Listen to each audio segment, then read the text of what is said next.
आज हमारा टॉपिक है the constitution 42nd amendment act 1976 which is also known as mini constitution. Mini constitution क्यों कहा जाता है? क्योंकि इस अमेंडमेंट एक्ट में काफी मेजर चेंजेस इंट्रोड्यूस किए गए थे इंदिरा गांधी गवर्नमेंट के द्वारा। क्यों इंदिरा गांधी ने इतना सारा अमेंडमेंट किया अपनी गवर्नमेंट को सेव करने के लिए? क्योंकि जयप्रकाश नारायण उनकी वजह से काफी इंटरनल डिस्टरबेंस क्रिएट हो गया था। तो जो क्रिटिक्स है वो ये कहती है कि इंदिरा गांधी ने अपनी गवर्नमेंट को सेव करने के लिए ये अमेंडमेंट एक्ट इंट्रोड्यूस किया था।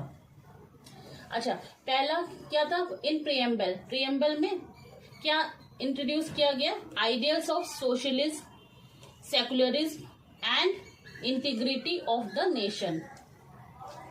Next, to make directive principle more comprehensive and giving them precedence over fundamental rights.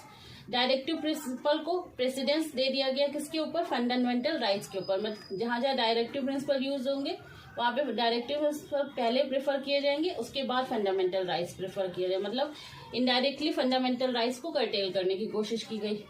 Inserting new chapter on fundamental duties which is part 4A on whom recommendation Sardar Swaran Singh committee. ये fundamental duties किससे inspired है? Inspired by USSR erstwhile. मतलब पहले USSR हुआ करता था, अभी नहीं है।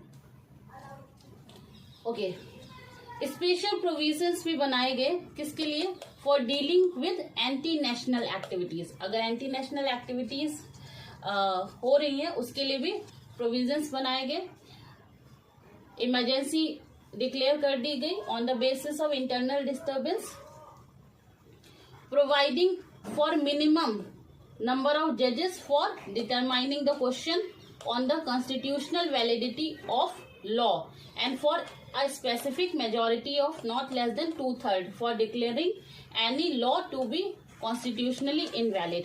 किसी भी कॉन्स्टिट्यूशनल जो लॉ है उसको इनवैलिड डिक्लेयर करने के लिए एक तो मिनिमम नंबर ऑफ जजेस कंपलसरी हो गए और मेजॉरिटी वोट होगी 2/3 जब वोट होगी तभी वो कोई भी कॉन्स्टिट्यूशनल अमेंडमेंट जो है इनवैलिड डिक्लेयर किया जा सकता है। नेक्स्ट क्या था? सेवन शेड्यूल हमारी लिस्ट के ऊपर है। Transfer of 5 subjects from state list to concurrent list.